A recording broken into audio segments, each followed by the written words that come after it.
Vale, ya está, ya empezamos.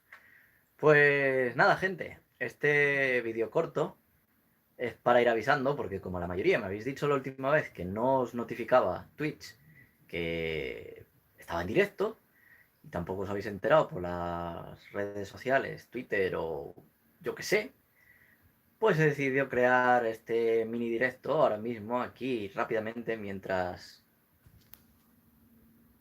Ese es el back off, ¿vale? Yo comiendo helado, por eso no pongo la cámara, ¿vale? Entonces, nada, básicamente eso, para informaros que voy a estar haciendo el directo en Twitch, como siempre, como todas las semanas. Así que nada, venga, pasaros por allí y nos seguimos viendo, ¿vale? Vamos a cortar ya esto. ¿Dónde está esto para cortar? Ay, Dios mío, no sé cortar un directo en el teléfono. Me cago en la puta. Y ya hay una persona mirando. André. Oye, no tenemos imagen en Twitch. Ya lo sé, André, estoy esperando. Estoy haciendo esto aquí. No se ponga nervioso. Venga, ahora nos vemos en Twitch, ¿vale? Nos vemos, chicos. Bye.